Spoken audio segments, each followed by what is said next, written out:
Sekali lagi kami panggilkan kepada para peserta LDK yang sudah melaksanakan sholat asar. Kami undang kembali untuk ke ruangan aula utama karena materi atau pemateri kita selanjutnya sudah berada di lokasi. Sekali lagi kami ingatkan kepada teman-teman yang masih berada di kamar, mohon untuk segera memasuki ruangan karena pemateri kita selanjutnya sudah siap untuk kita dengarkan bersama.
Ya, bagaimana teman-teman, sudah siap?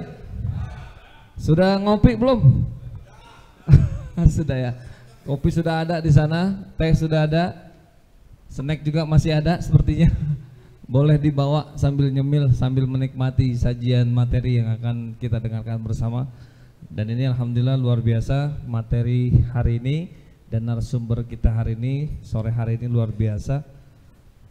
Dalam kegiatan LDK ini semua materi yang disajikan memang sesuai dengan apa yang dibutuhkan oleh peserta kita ya. Mengingat karena memang kita semua adalah pelaku-pelaku di tengah masyarakat, menjadi agent of change gitu, agen perubahan untuk di tengah masyarakat. Tentu kita juga perlu mengetahui hal-hal yang bersinggungan dengan masyarakat, karena semua itu ada aturan, ada hukum yang mengelilingi kita. Apakah kita nanti terjerat ke ranah yang tidak kita inginkan atau justru bisa menghindari dari hal-hal yang tidak kita harapkan. Nah, tentu hukum seperti ini yang harus kita pahami bersama. Nah, berkaitan dengan hari ini materi yang akan disampaikan oleh narasumber kita yaitu berjudul penegakan hukum dan keamanan dalam mewujudkan keadilan. Mudah-mudahan ini menambah hasanah ilmu kita, yang akan menambah pengetahuan kita dan menjadi bekal kita untuk kita bisa beraktivitas dan memberikan kontribusi yang besar untuk masyarakat. Langsung saja kita akan panggil dan undang narasumber kita yang luar biasa sore hari ini, Bapak Profesor Dr. Haji Kamaruzdiana, SAG MH. Kita berikan tepuk tangan yang luar biasa untuk beliau. Aku silakan.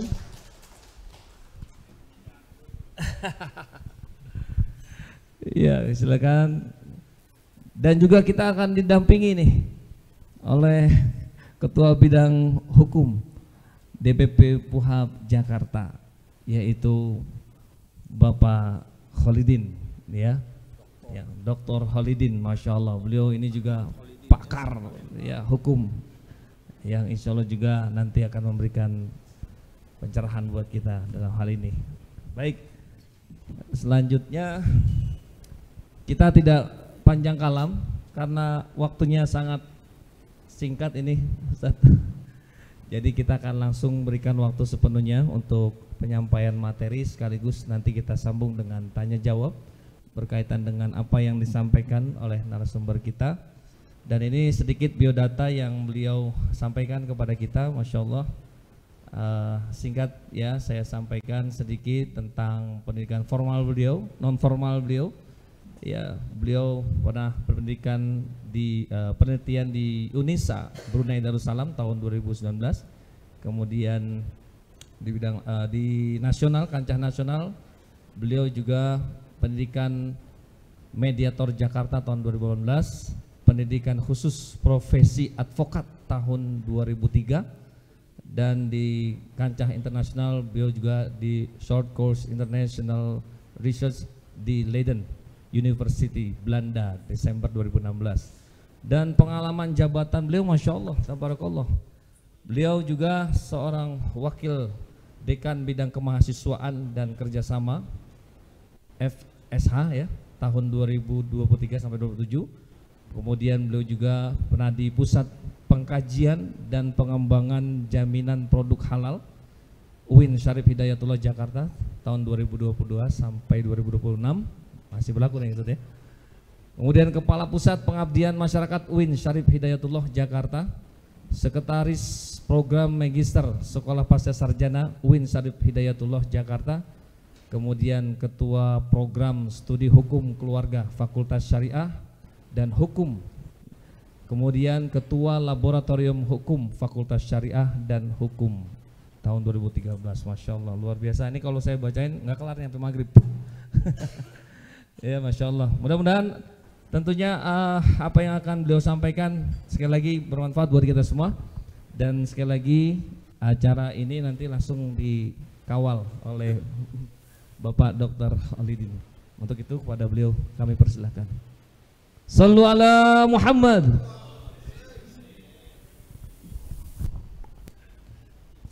Assalamualaikum warahmatullahi wabarakatuh. Bismillah, alhamdulillah, wassalatu wassalamu ala rasulillah wa ala alihi wa sahbihi wa mawala, la khawla wa la quwwata illa billah, ma ba'du. Yang kami hormati para kiai, para ustadz, para habaib, wabil khusus para panitia penyelenggara LDK. Alhamdulillah pada kesempatan sore hari ini kita dapat berkumpul dalam rangka LDK Fuad.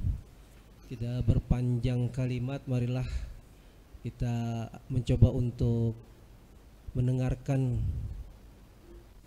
uraian-uraian yang akan disampaikan oleh Profesor Dr. Kamarusdiana SAGMH.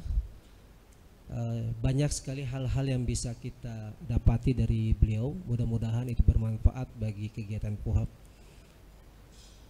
Tidak bagus dan tidak layak apabila saya terlebih dahulu, tapi yang bagus dan layak adalah profesor dulu yang menguraikan, baru saya yang mengikuti, karena jabatannya di sisi akademik profesor, saya baru doktor, padahal sama-sama waktu dulu magisternya, tapi beliau lebih dahulu. Tapi hanya sedikit ya, penyakit masyarakat ini, bahasa Indonesia ini itu kan ada 3, yaitu kutil, kurap, dan kudis. Kutil itu seperti peserta yang tadi, apa kutil? Kurang teliti. Ya, kurang teliti. Karena kurang teliti maka pejabat banyak kena pidana. Kurang teliti banyak pimpinan organisasi kena pidana. Ya. Kurap itu kurang rapi. Ya, kurang rapi, laporan keuangan kurang rapi, mau dibuat-buat, mau disogok-sogok, itu namanya kurang rapi. Kudis itu kurang disiplin. Ya, kurang disiplin karena kita tidak mengikuti aturan yang ada. Kalau kita mengikuti aturan yang ada, itu pasti selesai. Penyakit semuanya itu akibat daripada kuman, yaitu kurang iman. Jadi kalau ada imannya, selesai semuanya. Hukum ini tidak perlu kalau ada imannya. Saya mengajar terkait masalah etika profesi dan tanggung jawab hukum. Saya hanya satu mengatakan bahwasanya apabila profesi dan etika, adab, akhlak dipunyai oleh para pemimpin, tidak perlu adanya hukum, karena itu sudah selesai semuanya. kelanjutannya pasti akan disampaikan oleh Prof. Kamarudin. Silakan.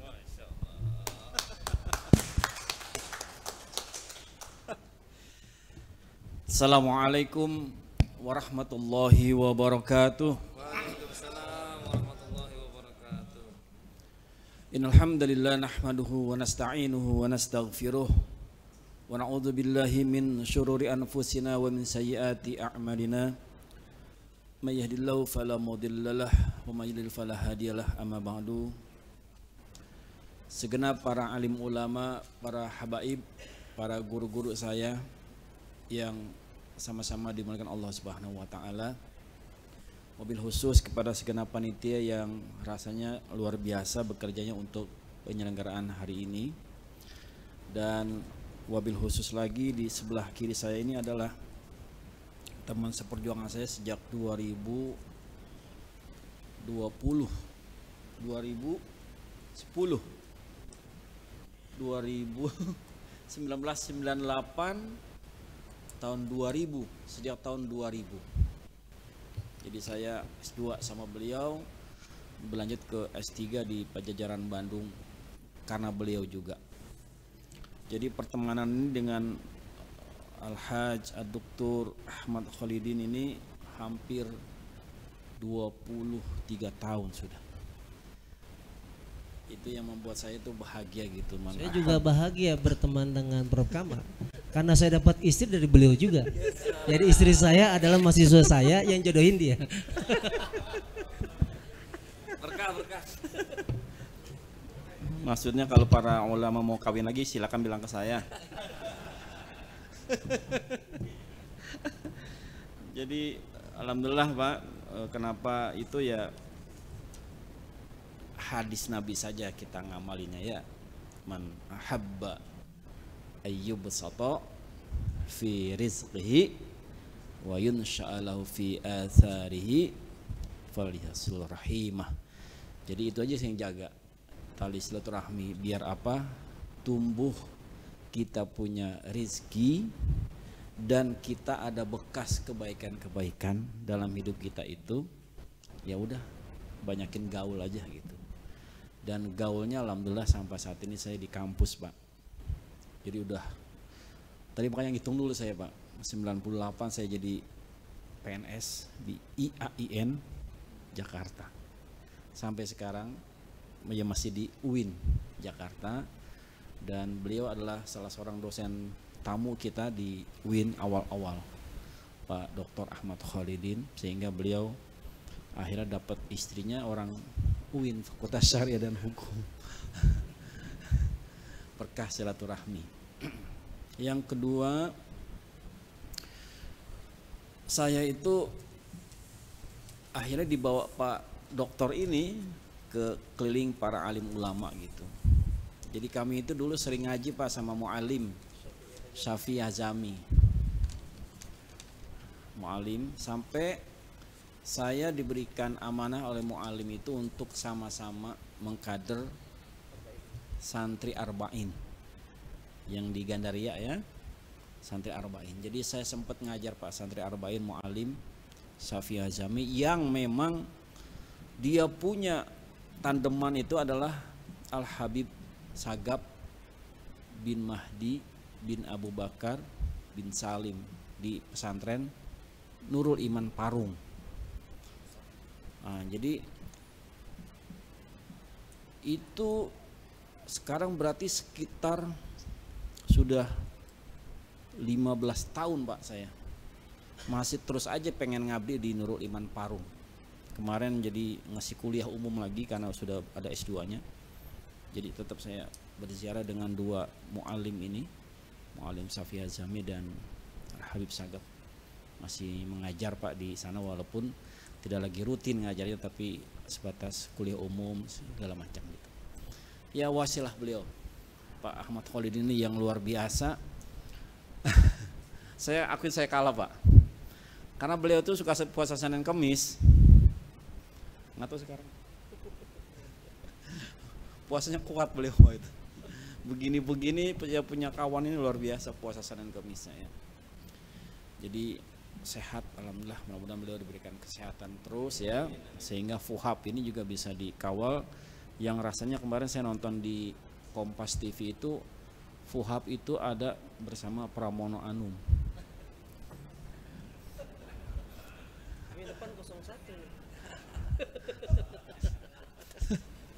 Saya bilang, wah itu Lutfi Zamawi sama Pramono Anum. Kayaknya menang ya. Berarti Fuhab dapat sesuatu ini. Kita percayakan ke Ustadz Ahmad Khalidin. Yang 01 segera merapat lah ya.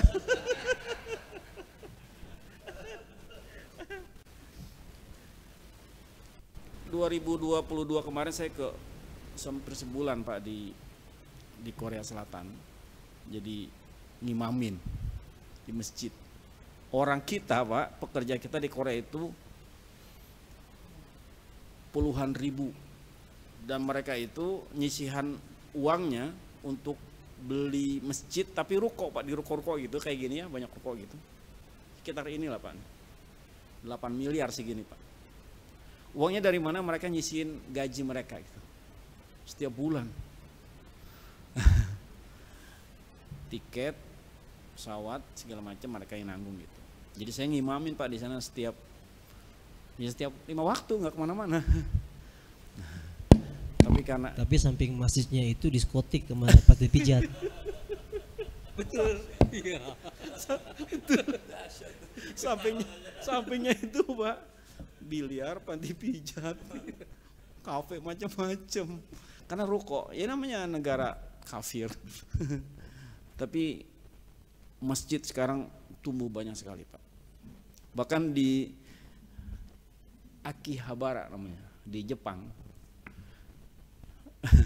Itu masjidnya namanya adalah, teman-teman namain Masjid NU At-Taqwa. Jadi komunitasnya komunitas ya muslim beragam, bukan hanya NU sebetulnya. Tapi mereka namakan NU At-Taqwa.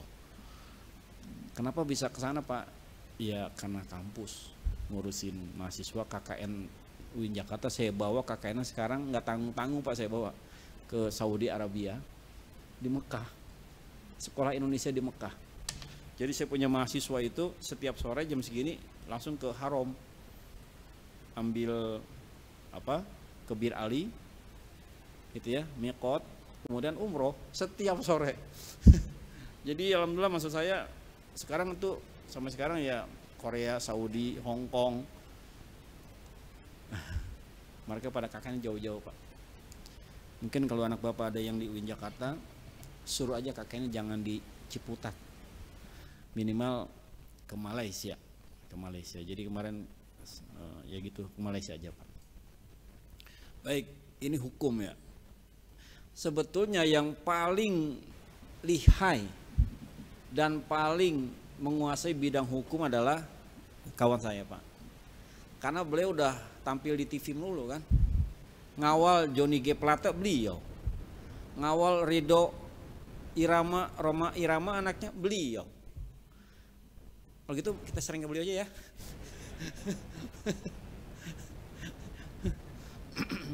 Kenapa demikian? Karena beliau ilmunya ya lengkap.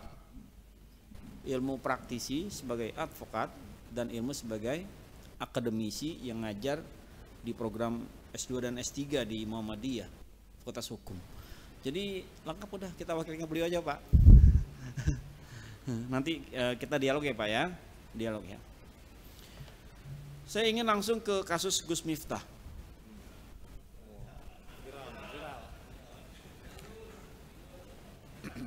Gus Miftah. Gus Miftah ini, saya tidak membaca diri dia adalah diri Diong saja gitu. Saya tidak memandang Gus Miftah sebagai Gus Miftah dirinya saja. Tapi saya memandang Gus Miftah adalah kiai ulama semua. Kenapa? Karena bidang keahlian kita semua di sini adalah tukang ngomong. Betul ya? Betul. Ya kalau nggak betul saya pulang. Kenapa demikian? Karena pada akhirnya salamatul insan fi hibzil lisan itu betul-betul menjadi number one for myself dan ourselves. Untuk saya dan kita semua gitu adalah menjaga lisan.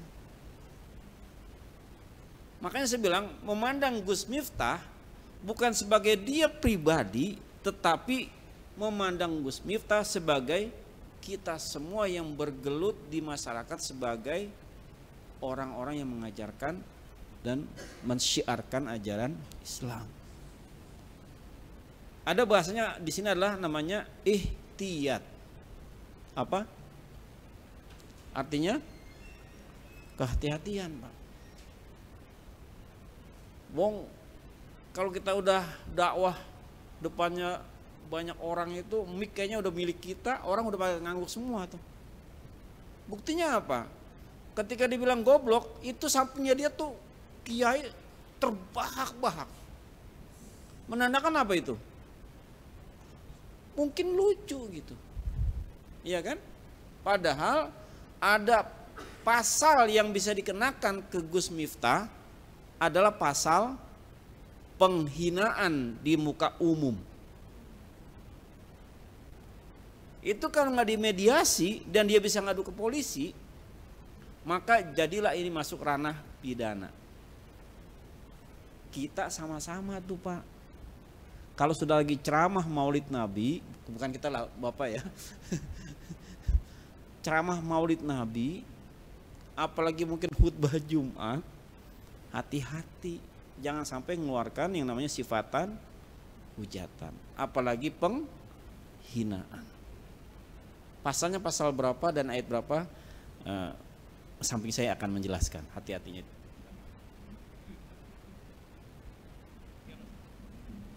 Orang pembicaranya profesor kata saya. Pasal 310 KUHP itu hanya ada putusan MK 78 tahun 2021 bahwasanya pasal 310 tadinya penghinaan itu bisa penghinaan dengan kalimat kata-kata. Dengan putusan MK ini ada perubahan. Perubahannya adalah kalimatnya penghinaan itu ditujukan kepada seseorang atau lembaga atau pimpinan dengan lisan. Jadi kalau tidak dengan lisan, 310 pada saat ini tidak kena karena ada putusan MK.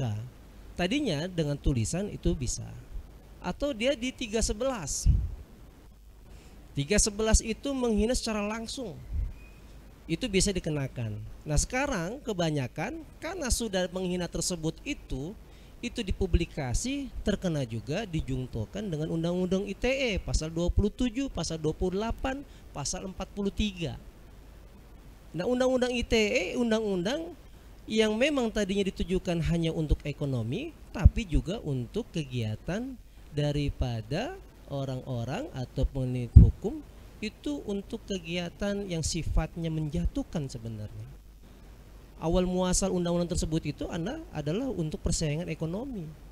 Tapi belakangan di tahun 2011 orang-orang aparat penegak hukum itu sudah menggunakan adalah untuk menjaring setiap orang yang melakukan penghinaan, setiap orang yang melakukan pencemaran, setiap orang yang ingin mencoba untuk membuat atau berbuat tidak baik melalui media sosial.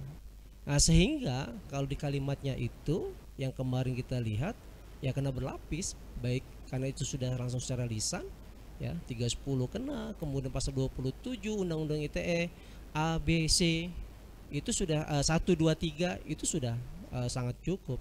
Hanya memang di Indonesia itu ada namanya mengatakan ada gium tidak orang dianggap bersalah sebelum itu ada putusan pengadilan, asas praduga tak bersalah, presumption of innocence. Maka dari situ buru-burulah dilakukanlah namanya mediasi.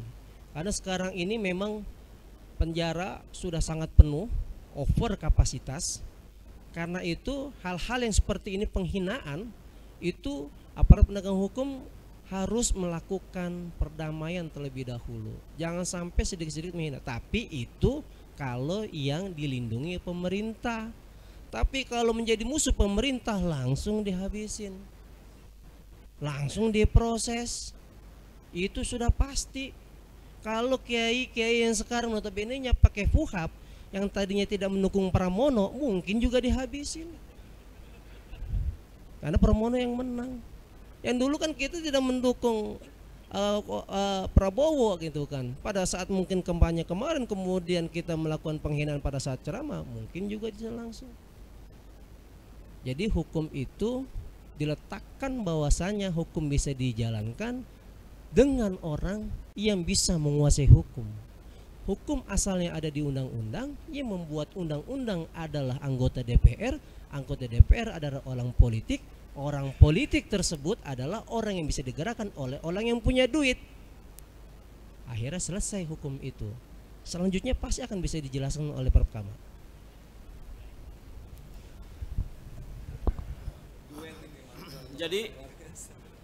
Jadi ini yang menjadi kehati-hatian kita.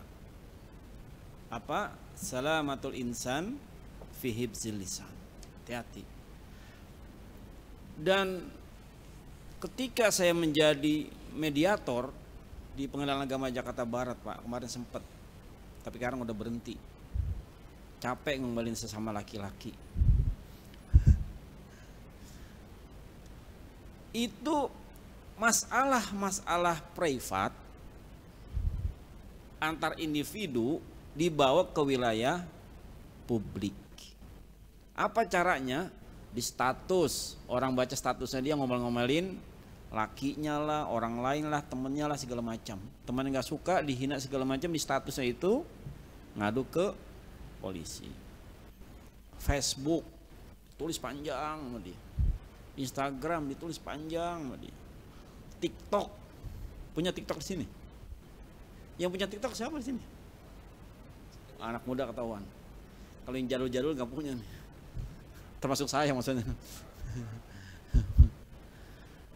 Itu Pak, wilayah private, rumah tangga dibawa ke wilayah publik, masalah. Bukan malah menyelesaikan masalah, tapi mendatangkan masalah. Tadi yang dikatakan oleh Dr. Khalidin, Undang-Undang ITE ya, itu di pasal 27 jelas di situ. Apa yang terkena di situ adalah penghinaan atau pencemaran nama baik. Makanya jangan sampai kita semua nih, bukan hanya Bapak ya, saya juga sama. Kalau di depan umum itu keluar kata-kata hujatan, hinaan, apalagi yang sifatnya menjatuhkan harga diri orang lain. Nih, ini pedoman kita sudah. Wong Nabi kan sudah ngajarkan itu gitu. Makanya sekarang kita yang mengamalkannya. Memang kita ini makhluk yang paling banyak terkena aturan, Pak. Karena Bapak sudah di bidang dakwah. Ayatnya jelas. Quran kan? Kabura maqtan indallah antakulu mala taf'alun. Tuhan marah. Apa yang kamu omongin, kamu sendiri enggak ngelakuin. Tuhan aja marah, Pak. Gitu. Makanya ya itulah saya bilang, ulama itu lebih berat statusnya. Peci putih itu lebih berat statusnya daripada peci hitam. Pasti itu. Makanya saya tadi sempat bertanya ke panitia, kenapa dimajuin? Jangan-jangan malam Jumat pada mau naik ke atas nih. Itu banyak para wanita-wanita itu di atas ya. lagu-lagu Arab juga banyak begitu, kali barangkali pengen nyanyi-nyanyi bareng gitu di atas. Tapi itu lebih berat peci putih. Nggak berani dia menjaganya. Waduh, peci putih nih Pak Haji datang ke sini. Rank kedua peci hitam. Wah, ini ustadz ini. Kalau ini Pak Haji, ini ustadz ini. Orang masih menjaga pasti itu. Lepas peci nggak ketahuan lagi dia. Kecuali ada iya. Makanya ya itu saya bilang, kelasnya bapak-bapak ini melebihi kelas orang biasa gitu. Bahasa dalam ilmu sosial namanya stratifikasi sosial bapak itu posisinya ada di atas masyarakat biasa. Makanya dipanggil kan ustadz, yang lain namanya doang dipanggil. Bapak namanya hilang, dipanggilnya Pak Ustadz, Pak Kiai. Apa tandanya itu? Itu stratifikasi sosial Bapak sudah ditaikan oleh masyarakat. SK-nya bukan SK dekan, SK-nya masyarakat. Makanya Bapak menjadi pengayom, uswah di masyarakat. Lebih berat nongkrong di warung, nggak bisa lama-lama. Pak Haji jam 8 masih nongkrong aja di warung, jam 10 masih gosip aja, panggilannya Ustadz. Nah coba tuh, ya kan, peci ini akhirnya melindungi diri kita semuanya untuk lebih mawas diri, termasuk tadi masalah hukum. Jangan sampai kita terkena masalah hukum. Kecil doang Pak, satu kata kan Pak ya. Tapi noyornya tegas itu Pak. Iya, Masya Allah.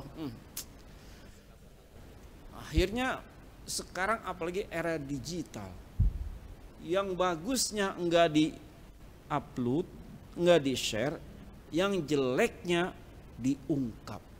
Meskipun sudah setahun, 2 tahun, 10 tahun lalu gitu. Di-share lagi, oh ternyata lagi ada omongan lagi yang menghina lagi. Masya Allah. Makanya hati-hati yang suka sarser juga. Kenapa? Karena kalaupun kita ini sering nih kalau lagi kampanye nih, mudah-mudahan udah selesai ya, pilpres, pilkada udah selesai nih. Jangan sampai kita itu terkena pasal namanya penyebaran berita bohong. Kita tahu itu hoax, tapi karena kita sudah fanatik dan benci sama dia, share aja langsung. Hati-hati Pak. Ada bahasa sekarang, Bapak kalau mau nge-share itu ragu-ragu dulu karang sifatnya. Apa namanya tuh? Ragu-ragu dulu. Jadi aliran ragu-ragu gitu, bener apa enggak nih. Makanya langsung ke Google, namanya ketik Pak, cek fakta. Ketik dulu. Misalkan ya, Pak Ahmad Kholidin jadi presiden. Cek dulu di Google, bener enggak gitu. Cek fakta namanya. Kenapa? Karena kalau udah nge-share, kita sudah share nih ke grup apalagi fuhab gitu ya, kan langsung tuh ratusan orang tuh, ya kan? Ditarik lagi udah susah. Kenapa? Karena orang juga udah nge-share lagi dari kita. Nah lo akhirnya kita tidak kena pasal hukum, tapi kita sudah menghukum yang sesuatu yang bukan sebenarnya. Nggak bagus tuh. Betul ya? Satu, penghinaan, hati-hati. Ngejek, hati-hati. Pasal ujaran kebencian juga pasti kena tuh. Hati-hati tuh kita ya. Nih makanya saya di Betawi Pak. Saya ini Betawi, tapi namanya nggak ada Betawinya. Nggak ada ya? Mana ada Betawi Kamarusdiana. Babak saya Pak namanya Muhammad Dulesa. Emak saya namanya Amanah. Baba saya Muhammad Dulesa bin Dul Lesa, bin Haji Daham, bin Bimbang. Nah itulah tuh Betawi itu. Emak saya namanya Mak Haji Amanah bin Genel, kayak Misan bin Genel. Saya asli Pondok Cabe Pak. Saya muridnya Ustadz Haji Muhammad Ali Qori yang sekarang bikin pesantren di Cipayung, belakang lapangan terbang Pondok Cabe. Dulu ngaji sama beliau. Ya, jadi hati-hati Pak nih. Pokoknya kita kalau udah ngomong enak banget ya. Apalagi yang kita bicara udah deket tuh, udah deket ya. Asal ngejeplak baik bahasa kita gitu ya. Ngejeplak baik itu. Padahal yang dihina itu mungkin hatinya juga merasa tidak enak. Tapi kan di depan umum dia tutupin dan kita ketawa. Hati-hati ya. Nah itu pelajaran. Berikutnya apa?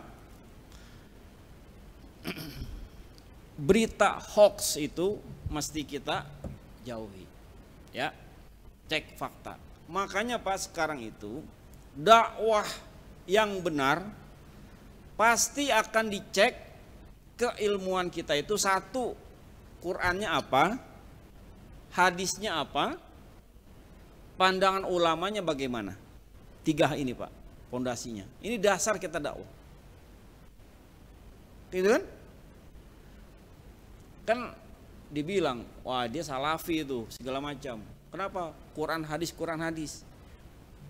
Kita harus ke situ juga sebetulnya. Kuatkan Qur'annya, dalilnya kita hafalin, hadisnya kita hafalin, ijma, qiyas, dalil fikihnya segala macam kita hafalin. Tambahin lagi gitu Pak.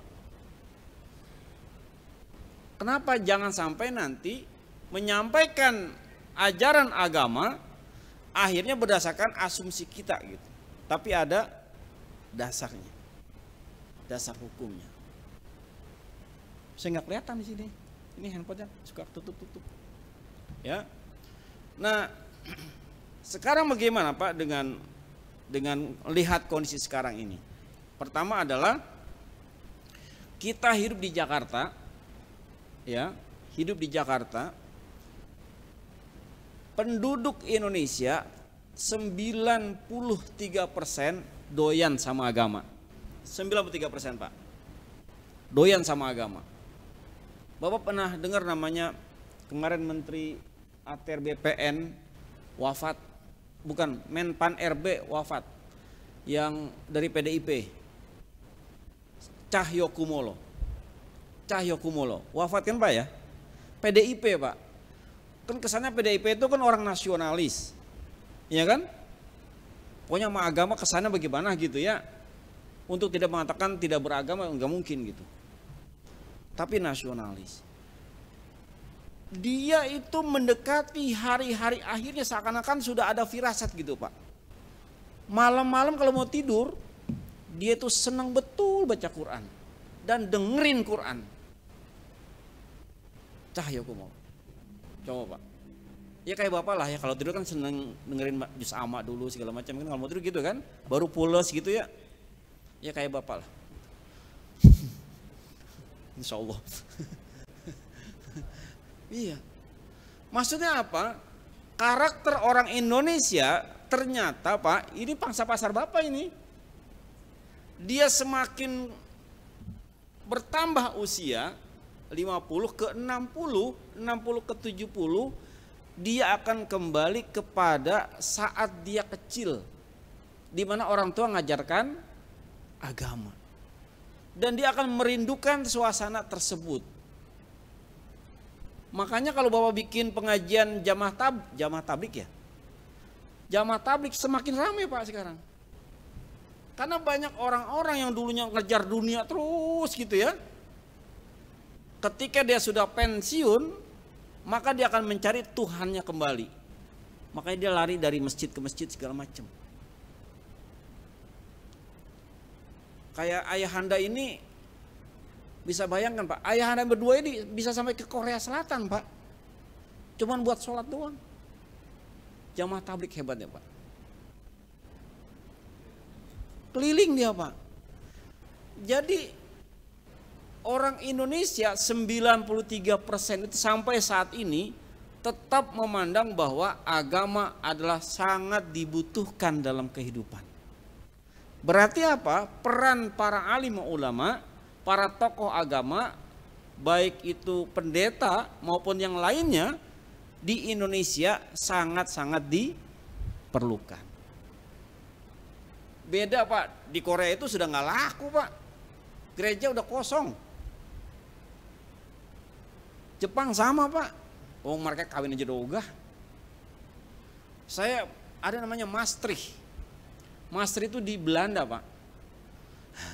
Segede ini 3 kali dari ini Pak, gereja tuh. Masuk itu kadang toko buku Pak. Tempat Bapak jadi imam, jadi khotib, jadi tempat masak. Kenapa demikian? Karena orang Belanda sudah enggak mau ke gereja. Kalau dia ke gereja, gajinya dipotong pajak oleh negara plus dipotong untuk gereja. Mereka udah nggak mau Pak. Akhirnya gereja bayar pajak kan, PBB segala macam kan, nggak kuat Pak, dijual. Makanya masjid-masjid kita yang ada di sana itu adalah gereja Pak, yang sudah kosong. Yang ini jadi toko buku, Maastricht Pak. Bapak sering di YouTube itu Bapak coba tonton aja. Saya masuk, wah gini ya. Kosong udah. Pokoknya Indonesia mah luar biasa Pak. Tempat Pak Habibie kuliah namanya Aachen, Jerman, gereja gede sekali. Kosong Pak udah. Kosong. Jadi wisata kita keliling itu. Buat wisata, tapi nggak ada yang ke gereja lagi. Bapak berbahagialah dengan adanya para umat yang mau ke masjid, ke majelis taklim. Tadi saya sampaikan stratifikasi sosial Bapak jadi naik. Seharusnya panggilan cuman Ahmad, ya kan? Dandi, Didi, Rusdi menjadi siapa? Ustadz, kiai. Yang tidak semua orang dipanggil dengan nama tersebut yang sangat terhormat. Makanya Bapak itu menjadi orang-orang yang menjadi panutan. Mulutnya, tindakannya menjadi panutan. Hati-hati kita itu karena menjadi panutan. Lebih berat. Lebih berat. Walaupun godaan ulama ini adalah jamaah wanita, poligami pengen ya, tapi tanpa izin pengadilan, langsung aja nikah siri gitu. Jakarta sudah mulai kurang Pak, karena kesorot sama media dan nggak kuat bayar buat istri kedua. Gaji puhab nggak cukup, khutbah Jumat habis buat makan, jadi ketahan dikit. Tapi kalau di daerah dengan tadi saya bilang kedudukan yang tinggi di masyarakat, masyarakat kadang-kadang menyodorkan anaknya untuk dinikahi sebagai nikah anak kedua. Ada Pak, saking pengen dapat keturunan zuriyah dari dari kiai tersebut. Gitu. Ya kalau orang Depok makan Depok mau kaya-kaya ulama ya jual tanahnya. Jadi orang Parung. Ini Parung pengen punya duit jadi orang Ciseeng. Lama-lama ngontrak. Baliknya Ciputat lagi ya. Ini beda ya. Jadi beda. Jadi begitu Pak ya. Ini pasal-pasal yang tadi itu bagaimana prakteknya di pengadilan atau mungkin pernah terjadi dan bagaimana bahayanya, kita berikan ke beliau Pak. Jam berapa sekarang? Kita baca hamdalah Pak yuk. Silakan Ustadz Khalidin yang menyampaikan materi bagaimana sesungguhnya fakta-fakta di lapangan yang pada akhirnya kita semua memerlukan ilmu itu untuk jangan sampai terjadi pada diri kita. Silakan Ustadz.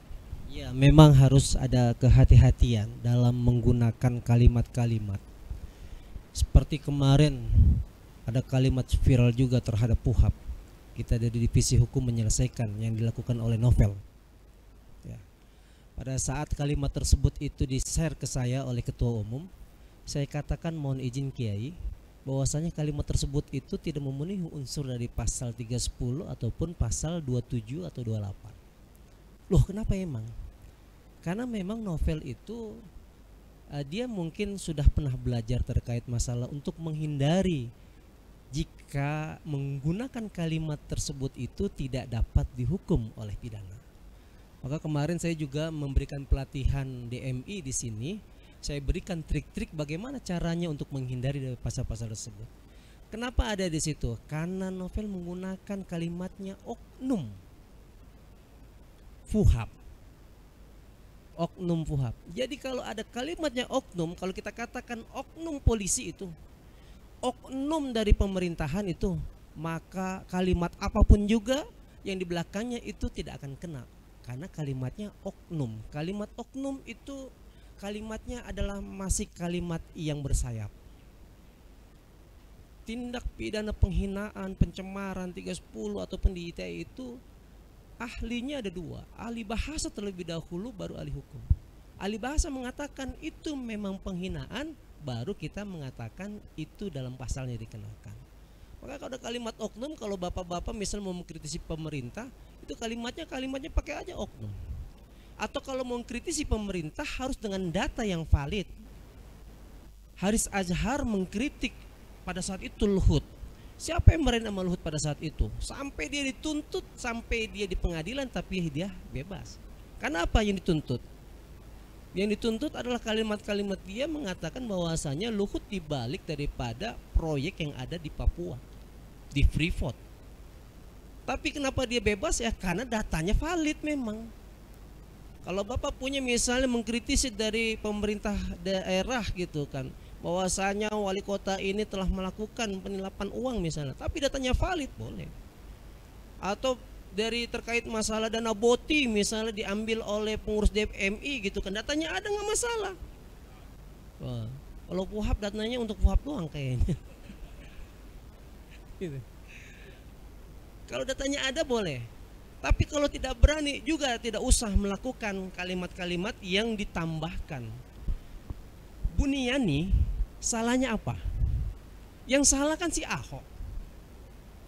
Tapi kalimat daripada Ahok ditambahkan 3 kalimat di belakangnya sama Buniyani. Yang disalahkan bukan men-share kalimat Ahoknya. Ahok jelas-jelas salah, penghinaan terhadap agama. Tapi ada kalimat Buniyani, itu adalah yang mempengaruhi umat untuk bisa bergerak untuk menghukum Ahok. Itu salah juga. Padahal dia benar. Ada kalimat 3 kalimatnya yang di kalimat yang di-share itu jadi salah. Itu kan udah benar. Almarhum Kiai Haji Sofwan Nizomi pas pada saat dia melakukan dakwah di MBRJ, kemudian itu di-share, kemudian pengurus masjidnya itu karena live ya, kemudian ada kalimat yang dipotong, dilaporkan di Polres Tangerang. Saat itu beliau langsung telepon saya bilang udah Kiai di rumah saja, saya yang terima ke Polres terlebih dahulu. Kapolres mengatakan, inilah bang, kita negosiasikan aja, kita bermusyawarah, nggak apa-apa Kiai datang dulu, nanti kita ngobrol-ngobrol aja. Ayo kalau gitu, janji ya Pak Kapolres, ya kan. Kalau tidak, pendekatan masuk juga. Padahal yang dikritisi ada terkait masalah puasa doang, penundaan, dan itu data benar kan. Maka para kiai, kalau saya Dr. Prof. Kama, saya kalau pada saat sekarang ini di luar lingkup dari sini ngomong apapun tidak ada yang salah, karena saya pemateri, dianggap ahli. Keluar dari pintu ini kemudian ada wartawan doorstop ke saya, itu bukan ahli. Kalau bapak-bapak bertanya sini mengkritisi apa aja, nggak ada yang salah, karena ini adalah forum diskusi, forum ilmiah. Keluar dari situ bapak-bapak ngomong-ngomong ada di belakang di bawah podcast gitu, salah saya, salah dalam kalimatnya, kena bapak. Kalau di sini tidak ada masalah. Kalau saya sebagai ahli, pertama jadi ahli, kayak mau ngomong apa tidak ada masalah, karena pada saat itu satu ahli. Terus bagaimana dengan kiai ulama? Boleh, kalau berdasarkan Al-Quran, hadis, ijma, qiyas, katakan itu yang benar, dasarnya ada ijma dan qiyas, Al-Quran, hadis, ijma dan qiyas, nggak ada yang salah. Kalau itu karena katakan itu dan itu benar. Ibe Habib Rizik Syihab, bahwasanya dia yang katakan pernah dia dilakukan yang dituntut di Bandung, bebas. Dasarnya dikatakan bahwasanya hadis, Quran dan Undang-Undang Dasar 1945. Beliau diajari Undang-Undang Dasar, disertasinya itu terkait masalah UUD 45. Polisinya malah dikuliahin sama dia, sama beliau. Saya tahu disertasi beliau, saya pernah membaca, dan itu saya membaca, dia bukan orang hukum beliau, tapi disertasinya terkait masalah Undang-Undang 45 sangat menguasai. Nah kalau misalnya kalimatnya itu adalah benar, boleh kita membuat. Atau kalau takut, jangan share sendiri, tapi diberikan kepada wartawan. Kalau media itu ada namanya, nanti ada hak jawab. Media boleh menulis apa saja. Kalau dia tidak senang orang yang ditulis, maka ada hak jawab. Media boleh dia. Kalau Bapak yang men-share itu tidak boleh tidak langsung, itu dia hati-hati. Penggunaan handphone memang harus hati-hati. Kan ada dua hal penggunaan handphone ini. Ya, kalau kalimat nyaman dan aman penggunaan handphone tuh ada dua, dibagi dua maksudnya. Ada penggunaan handphone dengan laki-laki dan wanita itu berbeda. Kalau Bapak tahu, Bapak itu beda. Kalau ibu-ibu yang menggunakan sama bapak yang menggunakan itu berbeda. Pada saat ibu-ibu bertelepon kepada bapak di mana kan gitu kan ibunya. Bapak di mana? Ada di Fuhab, video call. Oh iya benar lagi di Fuhab.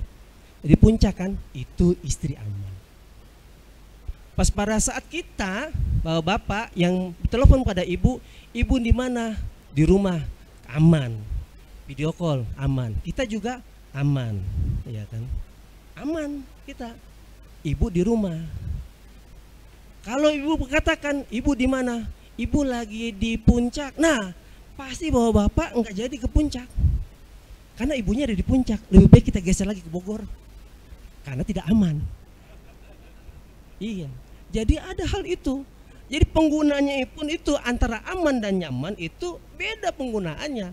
Karena itu juga penggunaan handphone harus benar-benar yang bisa digunakan dengan sebaik-baiknya. Aman dan nyaman. Kan sekarang ini kalau bawa bapak ketinggalan dompet nggak ada masalah. Karena semua tapi ketinggalan handphone bahaya. Ya, bukan masalahnya kan itu di handphone bisa kiris, bikin semuanya kan itu. Padahal kalau buka ketinggalan handphone itu pasti nama-nama perempuan yang ada semuanya. Maka di siasa biasanya namanya kiai ini, Habaib ini, itu saya kan gitu kan. Jadi telepon dari siapa kok nggak diangkat? Ini dari Habib, ntar aja ntar gitu kan. Ya. Dan ada kecanggihan lagi Pak. Kalau bicara hukum, saya kebetulan mengajar di Badan Intelijen. Itu juga kalau sudah diketahui email bahwa Bapak itu dimanapun Bapak ngumpet itu pasti ketahuan. Kecuali di apartemen ataupun di hotel.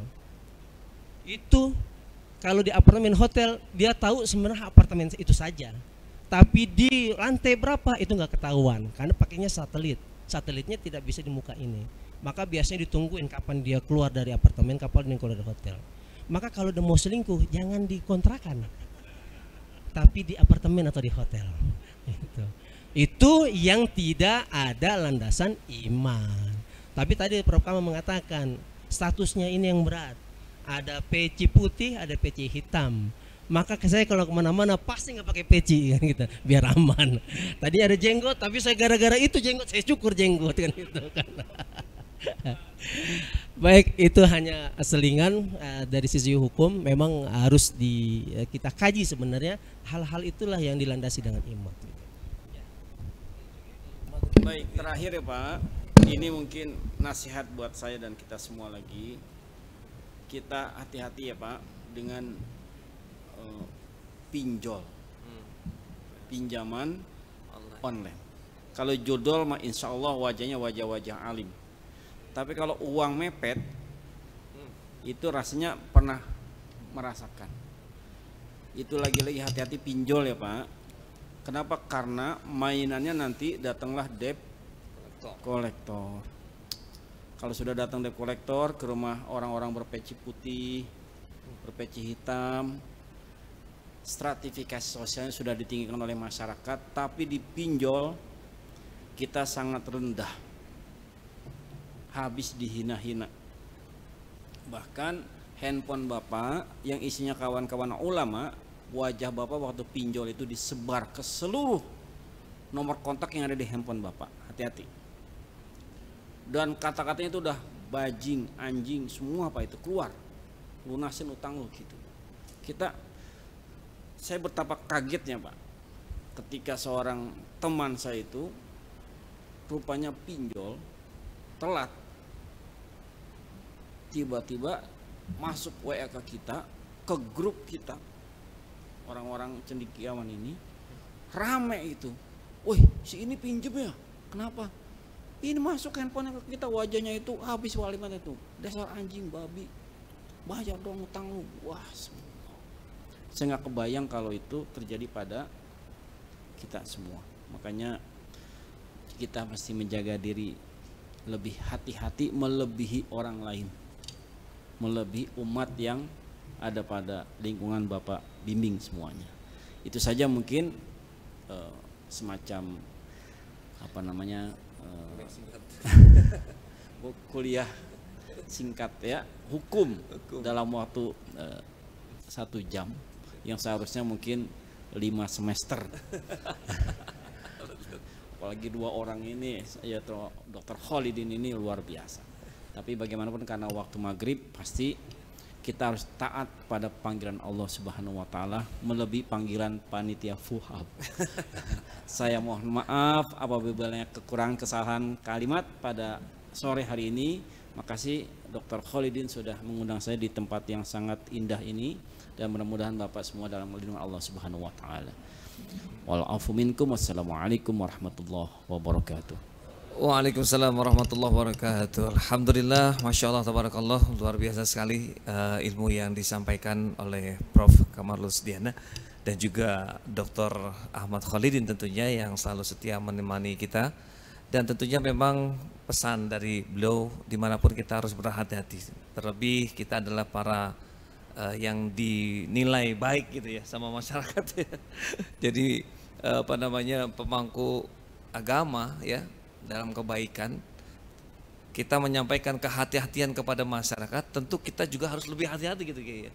Kita yang harus lebih hati-hati karena bahasa tadi yang bisa salah ucap, bisa salah makna ketika ditangkap oleh orang-orang yang mungkin punya niat yang tidak baik. Nah, mudah-mudahan kita selalu dijaga oleh Allah Subhanahu wa taala dan selalu berlindung kepada Allah Subhanahu wa taala. Dan kita doakan Prof. Kamarus Diana juga selalu sehat walafiat, Dr.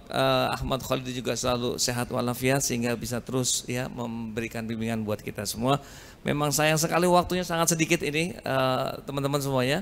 Sebenarnya waktunya tadi bilang bisa 5 jam harusnya ya gitu ya. Tapi insya Allah beliau masih membersamai kita di sini. Mudah-mudahan masih ada waktu nih Prof ya, sampai mungkin sholat Isya bisa berdiskusi di luar forum ini karena memang kita terbatas oleh waktu. Dan sebagai tanda penghormatan kita kepada beliau, kami mohon nanti Pak Dr. Ahmad Khalidin untuk menyerahkan cenderamata kepada beliau dan juga ada tanda kenang-kenangan dari kami. Kita berikan tepuk tangan dulu buat Prof. Terima kasih atas ilmunya. Jangan bosan Prof untuk hadir terus di acara-acara Fuhab berikutnya insya Allah. Baik, kita akan saksikan penyerahan cenderamata oleh Dr. Ahmad Khalidin kepada Prof. Kamarus Diana.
Iya, siap. Para peserta kami informasikan setelah ini silakan untuk beristirahat, sholat makan, dan setelah itu nanti kita kumpul lagi ba'da sholat isya.